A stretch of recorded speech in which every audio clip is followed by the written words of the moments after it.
बिस्मिल्लाहिर्रहमानिर्रहीम, अस्सलाम वालेकुम।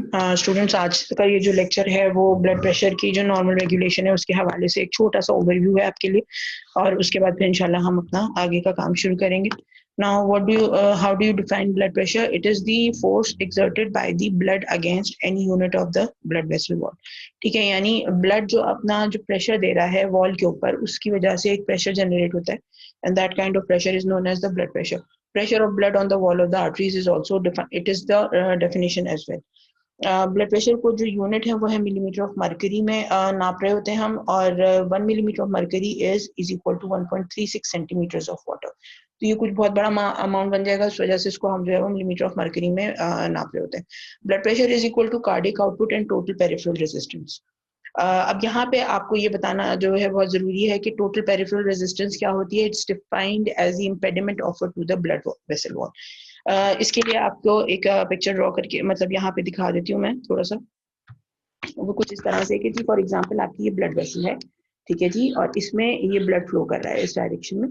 अच्छा, अब ऑब्वियसली अगर तो किसी भी किस्म का कोई रेजिस्टेंस अप्लाई नहीं होगा तो ऑब्वियसली ब्लड में रेजिस्टेंस मौजूद नहीं होगी, लेकिन ऐसा होता नहीं है क्योंकि ये जो वॉल है बेसिकली जो ब्लड वेसल की जो वॉल है उस पे उसके कुछ एक्सट्रेनियस फैक्टर्स होते हैं, वो उनको मतलब एक प्रेशर दे रहे होते हैं वॉल ऑफ द वेसल के ऊपर फ्रॉम द आउटसाइड, या किसी भी किस्म का कोई रेजिस्टेंस आ गया, कोई वेसल में डैमेज हो गई है या वेसल में कोई टर्न आ गया है, जिसके नतीजे में ब्लड फ्लो को जो एक जो नॉर्मल जो फ्लो होता है उसमें थोड़ा सा एक रेजिस्टेंस जनरेट होता है, and that kind of resistance जो है वो ब्लड में एक क्या कहना चाहिए, एक रिगरसनेस लेकर आता है, and that kind of thing is known as the resistance that is offered to the blood vessels.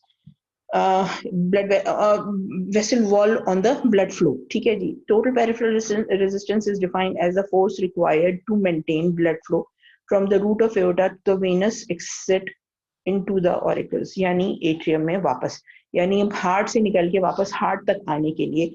अब इसमें बीच में जो वो पूरा फ्लो है वो किस तरह से बनता है कि जी आपका जो ब्लड है वो वेंट्रिकल से पंप होता है, एओर्टा में जाता है, और एओर्टा में जाने के बाद फिर वहां से वो जो है वो लार्ज वेसल्स, फिर मीडियम ब्लड आर्टरीज होती हैं उसमें, फिर आर्टीरियोल्स में डिवाइड होके वो ब्लड वहां तक पहुंचता है, कैपिलरीज में जाता है. अच्छा, यहाँ पे हो क्या रहा होता है कि जो एक जो प्रेशर जो स्टार्ट में जो जनरेट होता है हार्ट के अंदर या जो बड़ी वेसल्स के अंदर जो ब्लड प्रेशर होता है वो वही होता है जो हार्ट जिस प्रेशर से पंप कर रहा होता है ब्लड को. ठीक है जी. जैसे जैसे आप छोटी वेसल्स की तरफ जाते हैं प्रेशर डिक्रीज होना शुरू हो जाता है. अब अगर वो प्रेशर डिक्रीज हो रहा है तो हो सकता है उसकी वजह से फ्लो जो है वो रुकना शुरू हो जाए. तो जो रेजिस्टेंस जनरेट हो रही होती है वो उस फ्लो को फॉरवर्ड डायरेक्शन में मूवमेंट प्रोवाइड कर रही होती है.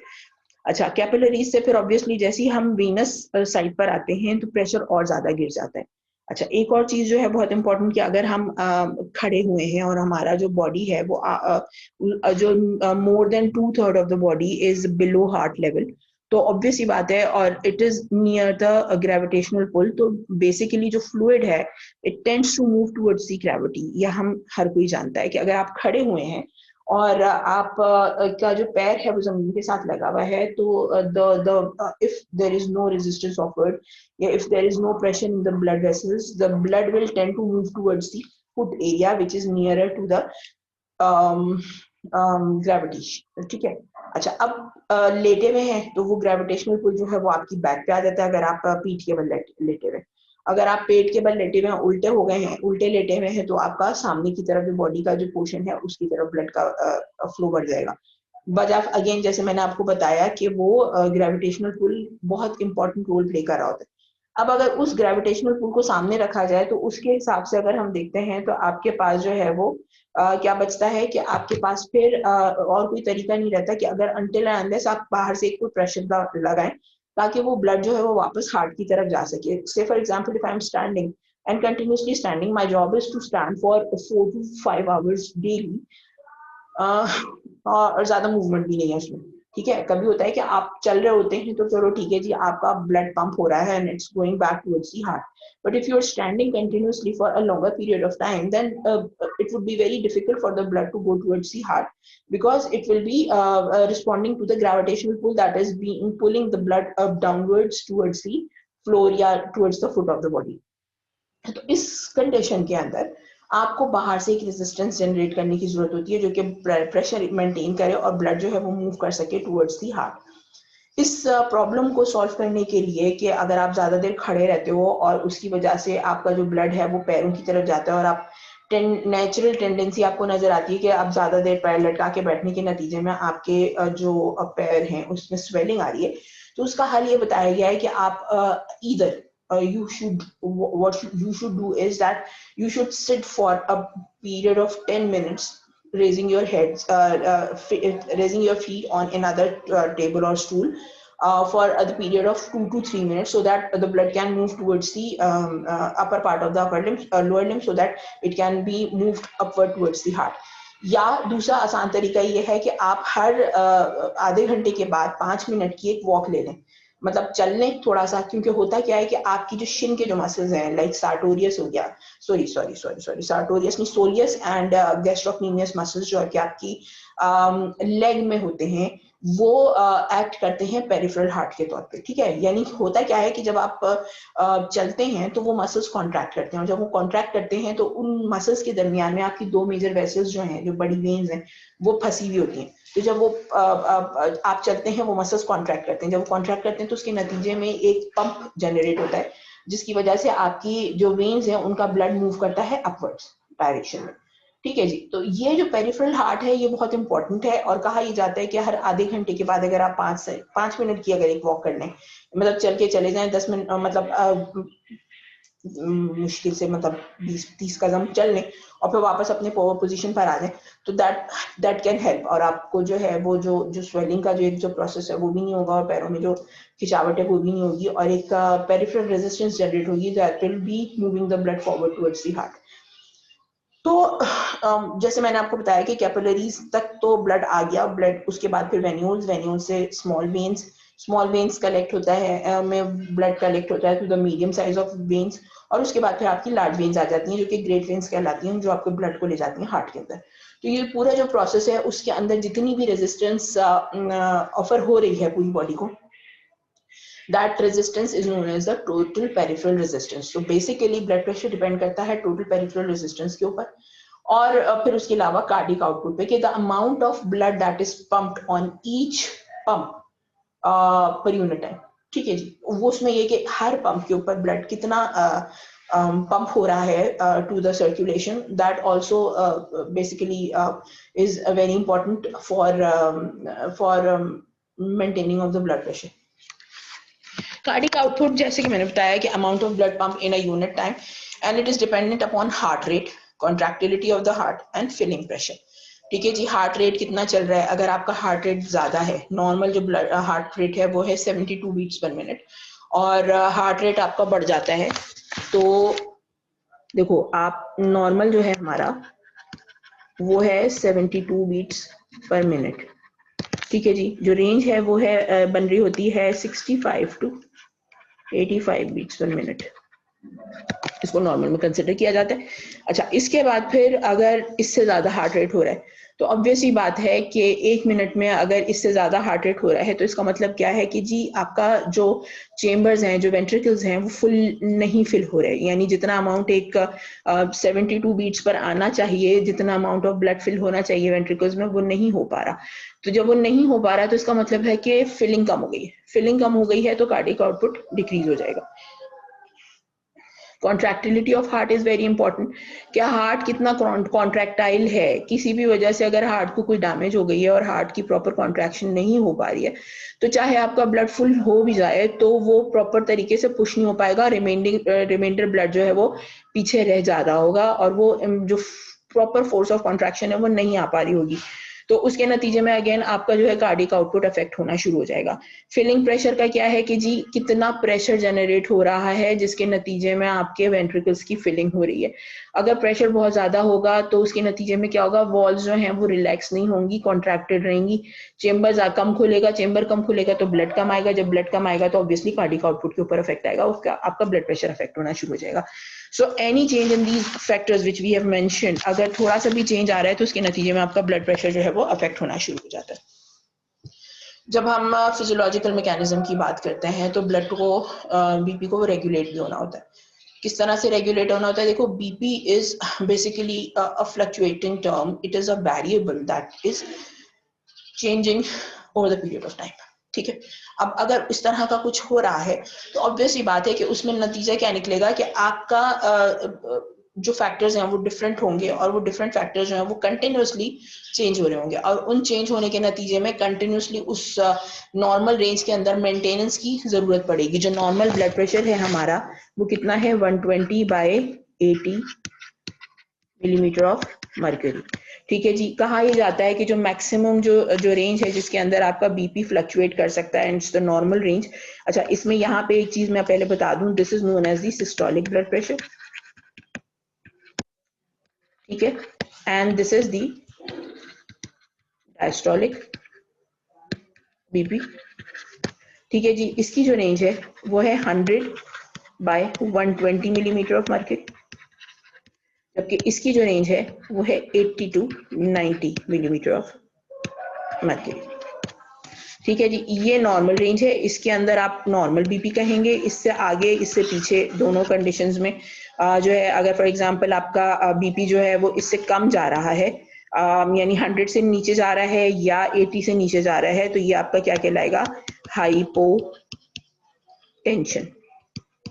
ठीक है। यानी आपकी जो ब्लड प्रेशर है वो नॉर्मल रेंज से कम है, तो आप इसको हाइपोटेंशन कहेंगे, यानी डिक्रीज्ड बीपी।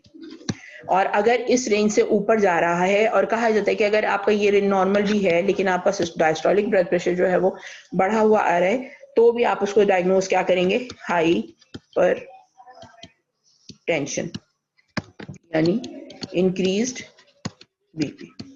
हाइपरटेंशन क्या है, इसकी जो फर्दर जो एग्जांपल्स हैं वो हम आगे डिस्कस करेंगे। तो बेसिकली ये चीज हो गई। अब इस जो आपके पास देखो जो रेंज आ रही है जिसके अंदर आपने बीपी को मेंटेन करना है, दैट इज वेरी बेसिकली आप समझ लो कि it's a very tight boundary जिसके अंदर आपने बीपी को मेंटेन करना है। तो ऑब्वियस ही बात है कि ब्लड प्रेशर एक फिजियोलॉजिकल एंटिटी है, तो उसके लिए अल्लाह ताला ने कोई ना कोई फिजियोलॉजिकल मैकेनिज्म्स भी रखे होंगे उसको मेंटेन करने के लिए। तो बेसिकली जो दो चीजें हैं, जो दो मेजर मैकेनिज्म्स हैं जो कि बीपी मेंटेन करने के लिए मौजूद हैं, वो है एक तो शॉर्ट टर्म मैकेनिज्म है जो रेगुलेट करता है बीपी को, और दूसरा है long term mechanism. Short term mechanism का मतलब है कि जी फौरी जो है ट्रबल शूटिंग कर दी जाए, जैसे बीपी गिरा उसको फौरी तौर पे जो है वो रेगुलेट कर लिया जाए और उसको फिर नॉर्मल रेंज में ले आया जाए। लॉन्ग टर्म का मतलब ये है कि over the period of time अच्छा खासा डैमेज हो चुका है, तो उस डैमेज को फिर over the period of time he resolute किया जाएगा और उसके बाद फिर वो एक परमानेंट हल होगा। अच्छा, यहाँ पे एक बात याद रखिएगा, short term is not a permanent solution for anything. Short term regulation का मतलब ये होता है कि जी टेम्पररी है, थोड़ी देर को चेंज होगा, थोड़ी देर के अंदर उसकी कॉम्पनसेशन हो जाएगी एंड दैट्स इट। अगर वो मैकेनिज्म परसिस्ट करता है, बार बार एबनॉर्मेलिटी परसिस्ट करती है, तो फिर शॉर्ट टर्म रेगुलेशन जो है वो काम नहीं कर पाएगी। तो उसके लिए फिर आपको जाना पड़ेगा लॉन्ग टर्म मैकेनिज्म के ऊपर मेंटेनेंस के लिए। बेसिकली जो शॉर्ट टर्म मैकेनिज्म है वो नर्वस एंड हार्मोनल कंट्रोल से रेगुलेट हो रहा होता है। रेगुलेटिंग अच्छा वो करता है क्या है, वेसल की जो डायमीटर होता है उसको मेंटेन करने का काम करता है। यानी से फॉर एग्जांपल आपका ब्लड प्रेशर गिर गया, तो फॉर द टाइम बीइंग उस ब्लड प्रेशर को रेगुलेट करने के लिए, अगर आपकी से फॉर एग्जांपल इस साइज की ब्लड वेसल है और उसके अंदर जो ब्लड प्रेशर है वो अंदाजन आप समझ लो कि 90/65 मिलीमीटर ऑफ मर्क्यूरी का आपका ब्लड प्रेशर आ गया है, सही है जी। अब ये जो है वो थोड़ा हाइपो की तरफ है, ठीक है। तो बॉडी क्या करेगी इसको मेंटेन करने के लिए, कि जो सबसे आसान तरीन तरीका है वो क्या है कि जी ब्लड वेसल का जो डायमीटर है उसको छोटा कर देगी। इतनी बड़ी थी, इतना फर्क आ गया डायमीटर के अंदर। अब ये जो डायमीटर छोटा हुआ है उसके नतीजे में क्या होगा कि छोटी जगह पे जब ब्लड आएगा तो उसका प्रेशर मेंटेन हो जाएगा, सही है। तो बिल्कुल टेम्पररी सा हल है, with in a fraction of a second जो है वो वेसल जो है वो स्क्वीज करती है और उसके बाद दोबारा से अपने नॉर्मल साइज पे आ जाती है। सो वो जो फॉर दैट टाइम बीइंग जो एकदम से जो फॉल आया था ब्लड प्रेशर में वो मेंटेन हो जाता है, that's it. Compensatory heart rate का राइज, हार्ट रेट बढ़ता है तो ब्लड प्रेशर मेंटेन हो जाता है। Again for the time being heart rate continuously बढ़ा रहेगा तो ऑब्वियसली वो फिलिंग का deficiency, oxygen deficiency and that's बहुत सारी चीजें हैं जो वो आगे आपके हार्ट को जो है वो ट्रबल कर देंगी, हार्ट फेलियर की तरफ जा सकता है पेशेंट। तो मतलब इसको आप लॉन्ग टर्म पे मेंटेन नहीं कर पा रहे होते। कॉन्ट्रैक्टिलिटी अगेन के मतलब फोर्स ऑफ कॉन्ट्रैक्शन बढ़ जाएगी हार्ट की, मसल्स को थोड़ा ओवरवर्क करना पड़ेगा, लेकिन कितनी देर मसल्स एक मखसूस तरीके से कॉन्ट्रैक्ट करते हैं, ज़्यादा करेंगे तो ऑब्वियसली उसकी ऑक्सीजन रिक्वायरमेंट बढ़ जाएगी, हार्ट की ऑक्सीजन रिक्वायरमेंट बढ़ जाएगी, तो you can very well imagine के अगर उतने क्वांटिटी से ज़्यादा उसको ऑक्सीजन नहीं मिल पाया तो हाइपोक्सिक सेल इंजरी हो सकती है। So these are the kind of things which मतलब which basically are again very short term, किस तरह से मेंटेन हो रही होती हैं आगे हम इस पर बात करते हैं। लॉन्ग टर्म मैकेनिज्म जो है वो रेगुलेट करता है ब्लड वॉल्यूम को, यानी आपका जो ब्लड वॉल्यूम है उसको आगे पीछे करना, कम कर देना या ज्यादा कर देना, उसको मेंटेन करते यूजुअली थ्रू द किडनी। ठीक है जी, कि आपका जो है अगर ब्लड वॉल्यूम मतलब आपका ब्लड प्रेशर जो है वो over the period of time ज्यादा जा रहा है, तो इसका मतलब है कि भाई आपका ब्लड वॉल्यूम जो है वो ज्यादा हो रहा है। उस ब्लड वॉल्यूम को कम करने के लिए क्या करेंगे भाई, ऑब्वियस ही बात है कि यूरिन ज्यादा पास होगा, ब्लड वॉल्यूम गिर जाएगा, ब्लड प्रेशर मेंटेन हो जाएगा। बिल्कुल उसी तरह से दूसरी कंडीशन है कि हाइपोटेंशन हुआ हुआ है, ऑब्वियसली ब्लड और काफी दिनों से हाइपोटेंशन चल रहा है, तो इसका मतलब क्या हुआ कि जी ब्लड वॉल्यूम कम हो रहा है। बेसिकली किडनी को मैकेनिज्म है वो क्या करेगा कि जी किडनी में जो है वो वाटर की रिटेंशन शुरू कर देगा, ब्लड का वॉल्यूम मेंटेन हो जाएगा, ब्लड प्रेशर नॉर्मल। ठीक है जी, तो ये बेसिकली एक जनरल ओवरव्यू दे दिया मैंने आपको, मैकेनिज्म मेंटेन किस तरह से होता है। शॉर्ट टर्म जो रेगुलेशन है उसमें सबसे इंपॉर्टेंट चीज है vasomotor centre, cluster of sympathetic neurons that innervate the smooth muscles of the blood vessels, increase sympathetic activity से vasoconstriction होती है, again blood pressure बढ़ा देगा, decrease sympathetic activity vasodilation कराता है, blood pressure गिराने का काम होगा। ठीक है जी, अच्छा उसके बाद फिर baroreceptor reflex है, it is the best known neuronal control of the blood pressure present in the neck and chest। ये बहुत इंपॉर्टेंट चीज है, इसकी मेरे पास ये रही तस्वीर भी है आई गेस, नहीं बेसिकली ये जो पिक्चर है हाँ मौजूद है इसके अंदर, तस्वीर देख सकते हैं आप। देखो जी, ये पूरा एक मैकेनिज्म दिया हुआ है, ये आपकी ब्रेन में सेरिब्रम, ये सेरिबेलम, ये आपका यहाँ से लेके यहाँ तक ब्रेन स्टेम। एक मिनट ठहरिएगा, मैं इसको थोड़ा सा मार्क कर दूं आपके लिए। This portion is fore brain, this is cerebellum। अच्छा ये जो यहाँ से यहाँ तक का जो स्ट्रक्चर है, ये जो यहाँ से नजर आ रहा है, this is pons, this portion is medulla and this part, इसको मैं डिफरेंट कलर से कर लेती हूँ ताकि आपको थोड़ा सा डिफ्रेंशिएट कर पाओ आप लोग। ये जो पोर्शन है, ये जो ब्लू और रेड के दरमियान का जो पोर्शन है, दिस इज मिड ब्रेन। जो हमारा कंसर्न है बेसिकली वो है मेड्यूला ऑब्लोंगेटा के साथ। मेड्यूला ऑब्लोंगेटा में आपकी कुछ न्यूरॉन, जितनी भी तकरीबन समझ लें क्रेनियल नर्व्स होती हैं, उनके न्यूक्लियाई आपको ज्यादातर के, मैं सबकी नहीं बात कर सकती हूँ, लेकिन ज्यादातर के जो न्यूक्लियाई हैं वो आपको मेड्यूला ऑब्लोंगेटा में मिल रहे होते हैं। ठीक है, अब यहाँ से होता क्या है कि आपकी जो सिंपैथेटिक जो सप्लाई है वो यहाँ से सिंपैथेटिक सर्वाइकल चेन को चली आती है और वहां से फिर आपके जो डिफरेंट ऑर्गन्स होते हैं उनको सप्लाई हो जाती है। अब इसके मुकाबले में जो पैरासिम्पैथेटिक नर्वस सिस्टम है, वेगस का जो पैरासिम्पैथेटिक न्यूक्लियस है वो यहाँ पे मौजूद है, ट्रैक्टस सॉलिटेरियस कहलाता है ये, और वो यहाँ से डायरेक्ट जो है वो हार्ट को इनर्वेट कर रहा होता है। अच्छा, अब यहाँ पे दो चीजें हैं जिसकी हम जो बैरो रिसेप्टर्स की बात करें वो दो हैं, एओर्टिक बॉडी कहलाती हैं और कैरोटिड बॉडी कहलाती हैं। Aortic body and carotid body.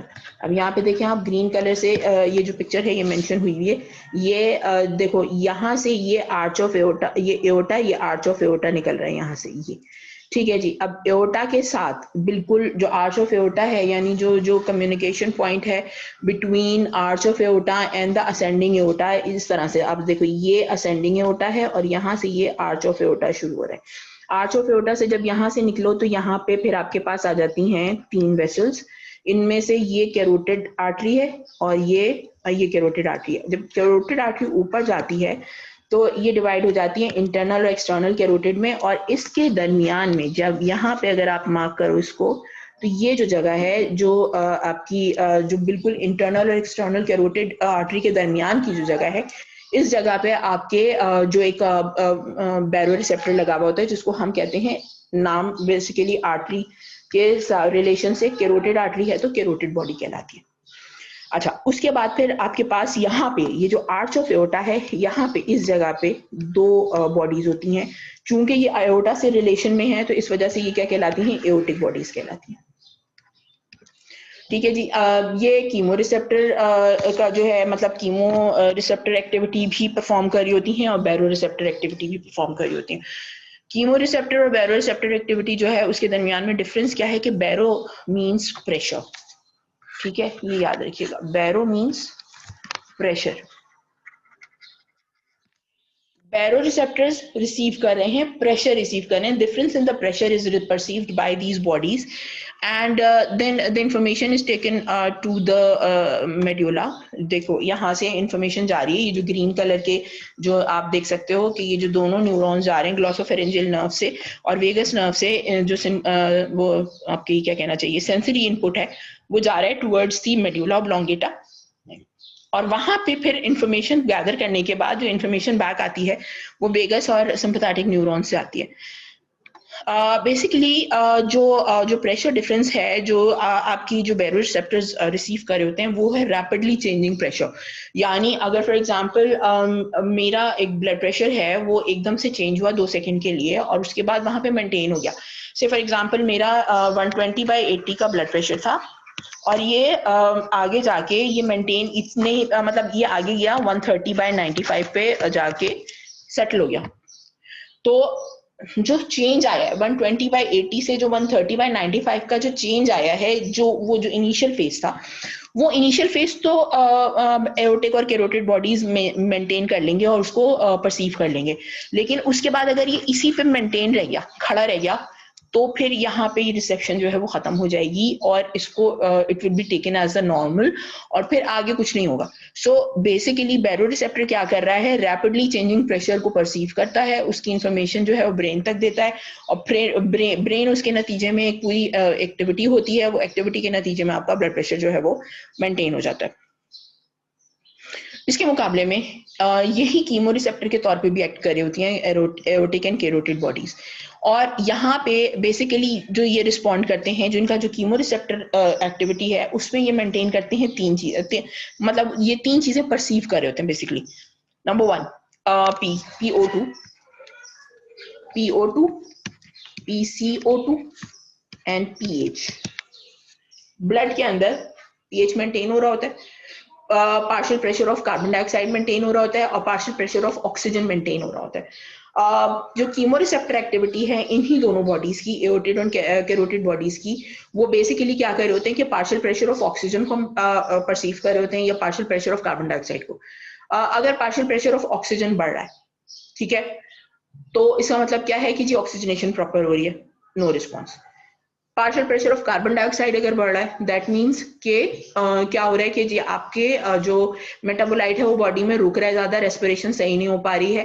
Carbon dioxide की ज्यादती जो है वो फिर आपका पीएच चेंज कर रही होती है। वो ये दो चीजें मेंटेन जो मिला के आपका जो केमिकल चेंज आता है ब्लड में, उसके नतीजे में आपका जो रिस्पॉन्स है वो ब्रेन तक जाता है और उसके नतीजे में जो है वो फिर चेंजेस आती हैं जो कि हम आगे जाके डिस्कस करेंगे। अगर PO2 डिक्रीज हो रहा है, मतलब partial pressure of oxygen blood के अंदर गिर रहा है, इमरजेंसी लग जाती है और उस इमरजेंसी के नतीजे में जो है वो फिर आपके चेंजेस आती हैं। सो लेट्स मूव फॉरवर्ड और इसके हवाले से जो इंडिविजुअल एक्टिविटीज हैं उनको हम डिस्कस कर लेते हैं कि जी इफेक्ट ऑफ बैरो रिसेप्टर क्या है। कि बैरो रिसेप्टर की जो इन्फॉर्मेशन है वो मेड्यूला में यानी ट्रैक्टस सोलिटेरियस में एंटर होती है। सिग्नल्स आते हैं जो कि वेजोकंस्ट्रिक्टर सेंटर ऑफ मेड्यूला है उसको इनहिबिट करके वेगल पैरासिम्पैथेटिक सेंटर को एक्टिवेट करते हैं जो कि वेजो डायलेशन कराएगा। Vasodilation of veins and arterioles, decrease heart rate, strength of heart contraction भी decrease करेगा। Therefore, excitation of baroreceptors with high pressure in the arteries reflexly causes arterial pressure to decrease। ठीक है जी, ये कब हो रहा है? जब आपका ब्लड प्रेशर इंक्रीज हो रहा है, ये इंफॉर्मेशन जारी है और उसके नतीजे में ये तमाम की तमाम जो चेंजेस हैं वो हो रहे हैं। दूसरा काम है ब्लड प्रेशर फॉल किया। ब्लड प्रेशर फॉल करने के नतीजे में बैरो रिसेप्टर्स इनहिबिट हुए, इम्पल्सेस डिक्रीज हुई, सॉरी ये इम्पल्सेस डिक्रीज हुई ब्रेन को जाने के लिए, तो पैरासिम्पथेटिक एक्टिविटी डिक्रीज हो जाएगी ऑटोमेटिकली जैसे ही इम्पल्सेस गिरनी शुरू होंगी। जैसे ही पैरासिम्पथेटिक एक्टिविटी डिक्रीज होगी, रिफ्लेक्सली जो है आपका सिम्पथेटिक एक्टिविटी बढ़ जाएगी। जब वो बढ़ेगी तो उसके नतीजे में क्या होगा, हार्ट रेट बढ़ेगा, कॉन्ट्रैक्टिलिटी बढ़ेगी, वेसल्स जो हैं वेजो कंस्ट्रिक्शन होगी, और एड्रीनल से जो है वो एपिनेफ्रीन रिलीज होगा हार्ट रेट को बढ़ाने के लिए। यानी अब क्या हो रहा है कि जी fall in the blood pressure that makes an emergency, और उस इमरजेंसी के नतीजे में आपको एड्रीनल सर्ज मिलेगा। ये एड्रीनल सर्ज का मतलब क्या है कि एपिनेफ्रीन और नॉर एपिनेफ्रीन जो है वो बहुत ज्यादा हो जाएगा, या आप उसको सिंपली ये भी कह सकते हैं कि सिंपैथेटिक सर्ज होगा, और उस सिंपैथेटिक सर्ज के नतीजे में जो है वो आपका जो ब्लड प्रेशर है उसको इंक्रीज करा जाएगा। कॉन्ट्रैक्टिलिटी बढ़ेगी, वेजो कंस्ट्रिक्शन बढ़ेगी, वेजो कंस्ट्रिक्शन के नतीजे में ब्लड प्रेशर इंक्रीज हो जाएगा। This is what basically your baroreceptors are doing in for the maintenance of the blood pressure. ठीक है जी। उसके बाद फिर आपके पास आ जाता है कि ये थोड़ी सी पिक्चर गड़बड़ किस्म की है, मतलब ठीक से नजर नहीं आ रही है। एक मिनट ठहर जाए, मैं आपको इसको दूसरी पिक्चर जो है वो आपके साथ वो करती हूँ, शेयर करती हूँ। एक मिनट रुकिएगा जरा, मैं वो पिक्चर निकाल लूं जरा।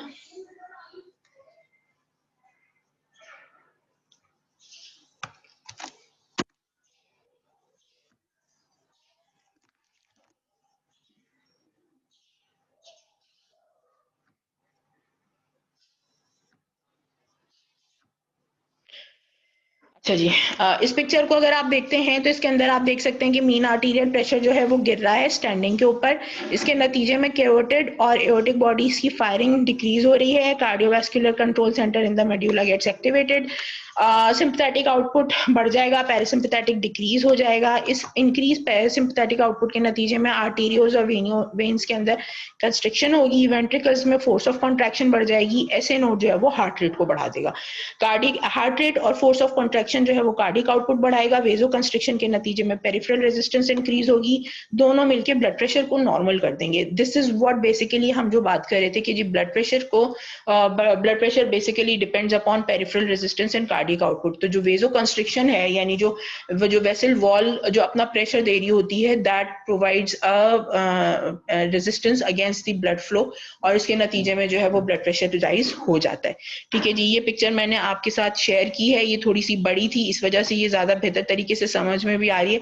आगे चलते हैं। नेक्स्ट जो आपके पास शेयर है, मैं दोबारा से वही पिक्चर शेयर कर रही हूँ आपके साथ। अच्छा जी, यहाँ पे वापस आ जाते हैं हम। नेक्स्ट जो हमारे पास है स्लाइड कीमो रिसेप्टर्स के हवाले से, जैसे मैं अभी और थोड़ी देर पहले भी बता रही थी आपको कि जो आपकी जो बैरो रिसेप्टर्स हैं वो बेसिकली कीमो रिसेप्टर्स के तौर पे भी एक्ट कर रहे होते हैं, यानी कैरोटिड और एओर्टिक बॉडीज। इनके अलावा in addition to carotid and aortic bodies आपके पास कीमो रिसेप्टर मेड्यूला के अंदर भी होता है, जो कि सेंट्रल कीमो रिसेप्टर कहलाता है। ठीक है जी, all of these basically respond to partial pressure of oxygen, carbon dioxide and pH. ठीक है जी, पीएच PO2 या पीएच डिक्रीज हो या PCO2 इंक्रीज हो, दोनों सूरतों में क्या हो रहा है, वेजो मोटर सेंटर की एक्टिवेशन होती है, हार्ट रेट इंक्रीज होता है, कार्डिक आउटपुट इंक्रीज होता है, वेजो कंस्ट्रिक्शन होती है, बीपी बढ़ जाता है। अच्छा, इसकी वजह क्या है? यहाँ पे जो वजह है वो ये है कि ब्लड तेजी से हार्ट की तरफ आए ताकि वो पंप होके लंग्स में जा सके ऑक्सीजनेशन पर्पस के लिए। समझ में आ रहा है? सो कीमो रिसेप्टर ब्लड प्रेशर क्यों बढ़ा रहा है? For the purpose of oxygenation. ये बहुत इंपॉर्टेंट चीज है, और किसी वजह से ब्लड प्रेशर नहीं बढ़ रहा होता है इस टाइम पे। इस टाइम पे जो ब्लड प्रेशर बढ़ा रहे होते हैं वो सिर्फ इसलिए कि ब्लड तेजी के साथ आए, हार्ट रेट बढ़ेगा, ज्यादा ब्लड पंप होगा, ज्यादा ब्लड जो है वो मूव करेगा towards the lung for the purpose of oxygenation. अगर तो ऑक्सीजनेशन प्रॉपर हो जाती है तो आपका हार्ट रेट थोड़ी ही देर में नॉर्मल हो जाएगा and you will be feeling fine, वरना अदरवाइज पैल्पिटेशंस एंड पसीने और बहुत सारे प्रॉब्लम्स हो रहे होते हैं पेशेंट को। अच्छा जी, यहाँ पे आप देख लें, ये पिक्चर थोड़ी सी और सेल्फ एक्सप्लेनेटरी है कि होम्योस्टेसिस है, normal oxygen, pH, carbon dioxide levels in the blood and CSF homeostasis restored है। अगर होम्योस्टेसिस डिस्टर्ब हो रही है तो क्या हो रहा है? ऑक्सीजन या तो कम हो रहा है, पीएच कम हो रहा है, एलिवेट हो रहा है carbon dioxide in blood and CSF. Net result क्या निकलता है? रिफ्लेक्स रिस्पॉन्स आता है, कीमो रिसेप्टर स्टिमुलेट होती हैं, कार्डियो एक्सिलरेटरी सेंटर्स स्टिमुलेट हो रहे हैं, कार्डियो इनहिबिटरी सेंटर्स इनहिबिट हो रहे हैं। Net result increase cardiac output and blood pressure. Vasomotor centre stimulate होने के नतीजे में वेजो कंस्ट्रिक्शन हो रही है जो कि कार्डिक आउटपुट और ब्लड प्रेशर में कंट्रीब्यूट कर रही है। अच्छा, इसके बाद फिर एक और काम जो हो रहा है रिफ्लेक्स रिस्पॉन्स का, वो क्या हो रहा है कि रेस्पिरेटरी सेंटर स्टिमुलेट हो रहे हैं ताकि रेस्पिरेटरी रेट को इंक्रीज किया जा सके। ये तमाम चीजें कंट्रीब्यूट करके आपका oxygen level, pH level maintain करते हैं, कार्बन डाइऑक्साइड को डिक्रीज करते हैं। ऑब्वियसली जब ऑक्सीजन आएगा तो कार्बन डाइऑक्साइड एक्सक्रीट भी होगा, होम्योस्टेसिस रिस्टोर्ड। ठीक है जी, again patient is in the normal condition with normal partial pressure of oxygen, partial pressure of carbon dioxide, and H positive ions. So this is basically what is done in the short term regulation of the blood pressure.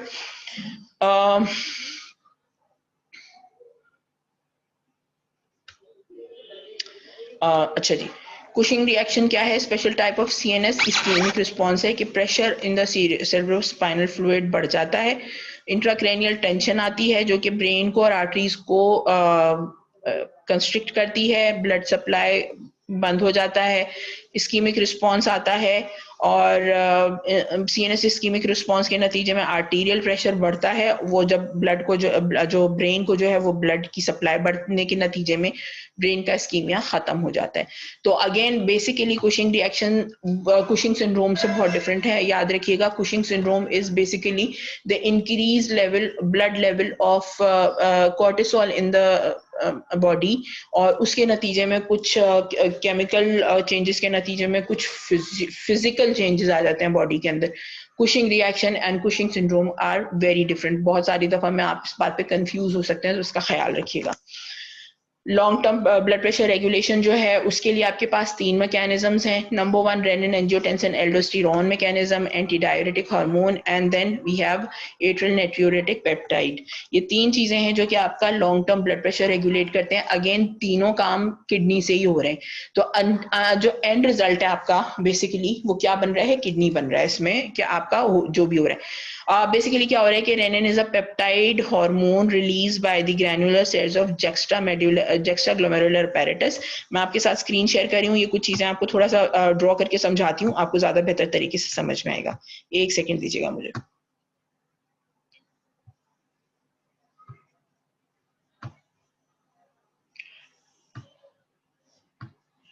अच्छा जी, यहाँ पे मैं ये picture draw कर रही हूँ, आपको बेहतर तरीके से समझ में आएगा। देखें, हम जब बात करते हैं किडनी की, तो आगे अभी आपको मैं किडनी ज्यादा डिटेल में बताऊंगी भी, लेकिन फिलहाल के लिए आपको मुझे एक चीज समझानी है इसमें। देखिए, दिस इज किडनी, ठीक है जी। किडनी, अब उसके बाद किडनी का बेसिक स्ट्रक्चर है वो आप लोगों ने एनाटमी में पढ़ा हुआ होगा। बहुत सारे बच्चों का कहना है कि हमें एनाटमी फिजियोलॉजी ना पढ़ाएं, हम पहले ही पढ़ के बैठे हुए। So I am cutting it short, very short basically, कि अब ये किडनी है। किडनी के अंदर आपके पास पायरामिड हो गया जो कि इसका मेड्यूला कहलाता है, पेरिफेरी जो है वो उसका कॉर्टेक्स कहलाता है। इसके अंदर फिर आपके पास जो basic structural and functional unit होता है उसको हम नेफ्रॉन कहते हैं। ठीक है जी, अब ये जो नेफ्रॉन है इसके अंदर आपको पता है कि बोमेंस कैप्सूल होता है, बल्कि मैं ड्रॉ करती हूँ, ज्यादा बेहतर होगा मेरे लिए भी और आप लोगों के लिए भी। This is बोमेंस capsule. बोमेंस कैप्सूल के बाद फिर आपके पास किडनी जो है क्या कहते हैं आ जाता है आपके पास प्रॉक्सिमल कॉन्वोल्यूटेड ट्यूब्यूल जो कि थिक पोर्शन है। फिर उसके बाद कॉन्वोल्यूटेड ट्यूब्यूल के बाद प्रॉक्सिमल स्ट्रेट ट्यूब्यूल आ जाता है, उसका थिक लिम आ जाता है, फिर उसका थिन लिम आ जाता है। थिन लिम जो है वो फिर आगे जाके लूप बनाता है। अब इसके बाद यहाँ पे ये हो जाता है डिस्टल स्ट्रेट ट्यूब्यूल जिसका थिन लिम एंड थिक लिम, और थिक लिम के बाद फिर आपके पास आ जाती है डिस्टल कॉन्वोल्यूटेड ट्यूब्यूल। मैं कॉन्वोल्यूशंस बना नहीं रही हूँ, लेकिन आपको मालूम है, आपने बहुत सारा किडनी पढ़ा हुआ है तो आपको इतना आइडिया होगा। तो this is basically the nephron जो कि आपका बोमेंस कैप्सूल से शुरू होके convoluted and straight tubules combine करके, अच्छा ये पोर्शन जो है ये आपको मालूम है लूप ऑफ हेनले बनता है। ठीक है जी, जो इंपॉर्टेंट चीज है जो यहाँ पे आ रही है वो है एफरेंट आर्टीरियोल ग्लोमेरुलस, ठीक है जी, जो कि वेस्कुलर पार्ट है, and then efferent arteriole.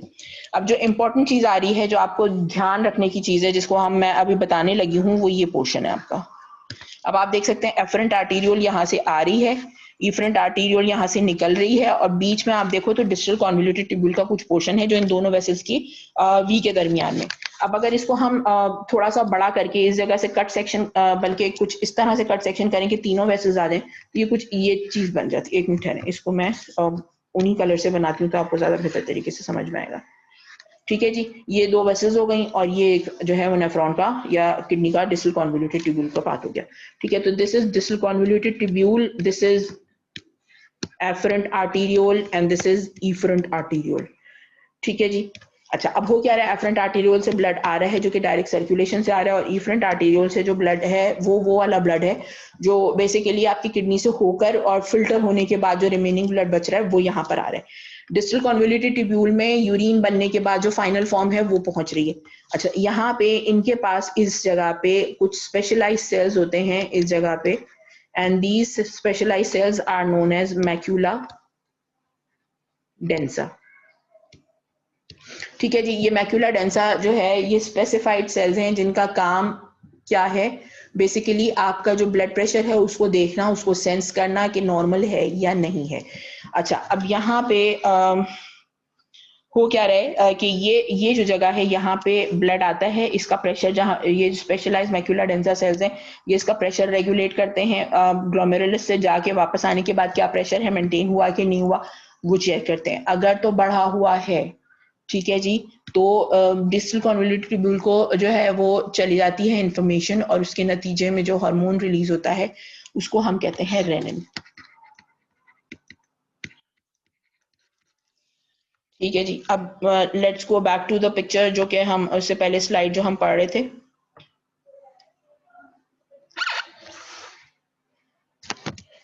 Now see what we are saying, renin is the peptide hormone released by the granular cells of the juxtaglomerulus apparatus in the kidney. अब ये जो structure मैंने बनाया ना, afferent arteriole, efferent arteriole and kidney का, जो अभी 2 minute पहले मैंने आपके सामने बनाया, मैं यहाँ पे फिर से बना देती हूँ ताकि आपको थोड़ा सा रहे। एक मिनट रहे, यहाँ पे भी बना देती हूँ ताकि आपको याद रहे। एफरेंट आर्टीरियोल, इफरेंट आर्टीरियोल, और उसके बाद ये आपका डिस्टल कॉन्वोल्यूटेड ट्यूब्यूल। ठीक है जी, तो ये इन तीन चीजों का जो स्ट्रक्चर कॉम्बिनेशन है, और साथ में इसमें लगे हुए होते हैं आपके क्या कहना चाहिए, आपके मैक्रोफेजेस किडनी के, ठीक है, मेसेंकियल सेल्स। ये पूरा जो कॉम्बिनेशन है इसको हम कहते हैं जुक्स्टाग्लोमेरुलर apparatus। ठीक है, ये जो जुक्स्टाग्लोमेरुलर apparatus है इन द किडनी, ये on the special on the response sympathetic stimulation and sodium chloride delivery to the distal convoluted tubule या decrease blood flow of the kidney, इन तमाम के रिस्पॉन्स में रेनिन रिलीज करता है from juxtaglomerular apparatus। ठीक है जी, अब ये renin facilitates the conversion of angiotensinogen जो कि सर्कुलेशन में मौजूद है।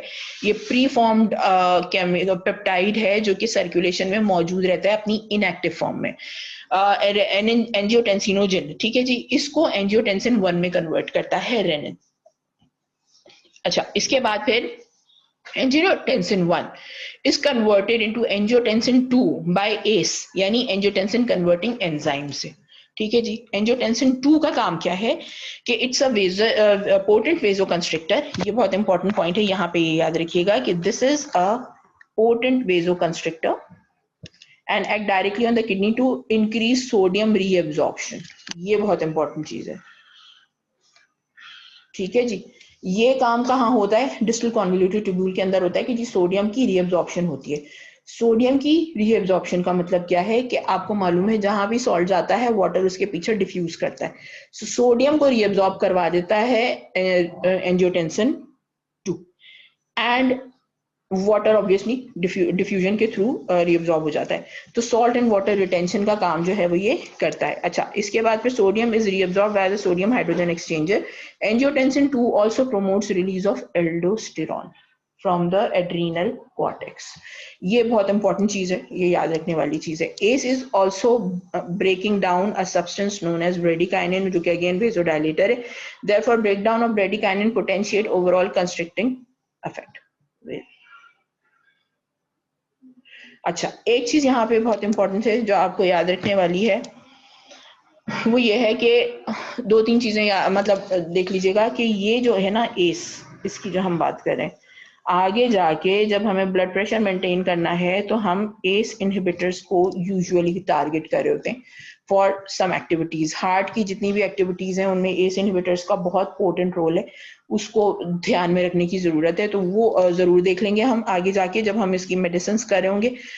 बेसिकली यहाँ पे ये चीज पढ़ाने का मकसद भी यही था कि असल में एस कहाँ काम कर रहा है, किस तरह से काम कर रहा है, वो चीज आपको पता होनी चाहिए। ओके जी, उसके बाद फिर आपके पास आता है एंटी डायूरेटिक हार्मोन, जो कि सेकंड मैकेनिज्म है, और ये हाइपोथैलेमस से रिलीज होता है। अगर आपको पिक्चर दिखा दूं मैं किस तरह से होता है, कि ये है आपका पिट्यूटरी ग्लैंड। पिट्यूटरी ग्लैंड के दो पार्ट्स होते हैं। This one is known as anterior pituitary and this is posterior pituitary.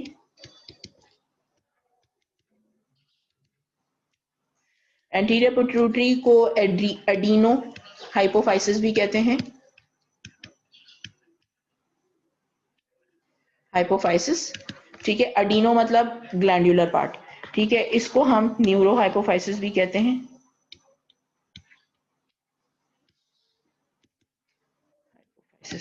ठीक है जी, न्यूरो हाइपोफाइसिस का मतलब है कि यहाँ पे न्यूरॉन्स होते हैं। सो आपका जो पोस्टीरियर पिट्यूटरी है, इसका बेसिकली क्या होता है कि यहाँ पे मैं आपको दूसरे कलर से बना देती हूँ ताकि आपको थोड़ा सा आइडिया रहे। यहाँ पे हाइपोथैलेमस से न्यूरॉन्स आते हैं और न्यूरोनल हेड्स यहाँ पे मौजूद होते हैं।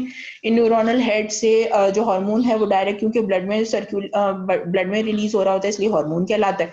अगर ये मतलब आपका साइनेप्स में रिलीज होता तो क्या कहलाता, फिर न्यूरोट्रांसमीटर कहलाता। सो यहाँ पे अच्छा, हार्मोन जो बेसिकली जो बन रहा है, जो यहाँ से रिलीज हो रहा है पोस्टीरियर हाइपोफाइसिस से या न्यूरो हाइपोफाइसिस से, वो उसके जो सेल्स हैं जो बेसिकली जो प्रोड्यूस कर रहे हैं हार्मोन को, वो मौजूद है in the hypothalamus. So basically आपका जो एंटी डायूरेटिक हार्मोन है वो पोस्टीरियर पिट्यूटरी से रिलीज होता है। बनता किधर है, इसके न्यूक्लियाई कहाँ होते हैं, in the hypothalamus. So basically anti diuretic hormone from hypothalamus in response to thirst and increased plasma osmolality, increase the permeability of collecting duct to water by inserting aquaporin। ठीक है जी, ये बहुत इंपॉर्टेंट चीज है कि वाटर का reabsorption कराता है ये एंटी डायूरेटिक हार्मोन। ठीक है जी, किस तरह होता है अभी आपको मैं जब हम इसी में डायूरेटिक्स के हवाले से जब किडनी को थोड़ा सा डिटेल में पढ़ेंगे, थोड़ा सा वेट कर लीजिए, जब हम डायूरेटिक्स के हवाले से किडनी पढ़ेंगे तो मैं आपको ज्यादा डिटेल में इसको बता सकूंगी। लेकिन ये बात याद रखिएगा कि ये दो चीजें हैं, एल्डोस्टेरोन मौजूद होता है आपके पास, ठीक है, एंड एडीएच मौजूद होता है। इंपॉर्टेंट चीज जो याद रखने वाली है वो क्या है, ये सॉल्ट रिटेंशन करता है और ये वाटर रिटेंशन करता है विदाउट सॉल्ट। ठीक है, सॉल्ट रिटेंशन होती है प्लस वाटर की डिफ्यूजन होती है जितनी रिक्वायर्ड होती है, लेकिन यहाँ विदाउट सॉल्ट, विदाउट सॉल्ट, ये याद रखने वाली बात है कि विदाउट सॉल्ट वाटर की रीअब्जॉर्प्शन होती है खाली। ठीक है जी, ये बहुत इंपॉर्टेंट चीज है आपकी। In addition to that, long term regulation में आपके पास एट्रियल नाइट्रियोरेटिक पेप्टाइड होता है जो कि कार्डिक मायोसाइट्स में बनता है और वहीं पे स्टोर्ड रहता है। एट्रिया अगर स्ट्रेच हो जाए ब्लड प्रेशर ज्यादा होने के नतीजे में तो ये रिलीज होता है। सोडियम की एक्सक्रीशन कराता है, afferent arterioles of the glomerulus को डायलेट कराता है, जीएफआर बढ़ाता है, यानी आपका जो किडनी की तरफ जो ब्लड फ्लो है उसको इंक्रीज करता है so that sodium can be excreted and blood pressure can be decrease. तो ये एक चीज है। उसके अलावा फिर प्रोस्टाग्लैंडिन्स एक एडिशनल केमिकल सब्सटेंस है जो कि अगेन जीएफआर को इंक्रीज करता है, सोडियम की रीअब्जॉर्प्शन को डिक्रीज करता है, तो ब्लड प्रेशर को गिराता है। ऑलमोस्ट ये पूरा जो ब्लड प्रेशर की जो फिजियोलॉजिकल मेंटेनेंस है वो हमारी हो गई है कंप्लीट। इसके बाद इंशाल्लाह हम नेक्स्ट केस जो है वो फार्माकोलॉजी का जो पोर्शन है वो स्टार्ट करेंगे। Thank you so much for being with me. Hope आपको ये चीजें समझ में आ जाएंगी। कोई चीज अगर प्रॉब्लम करे तो आप मुझसे पूछ सकते हैं। थैंक यू सो मच, जज़ाकल्लाह, अल्लाह हाफ़िज़।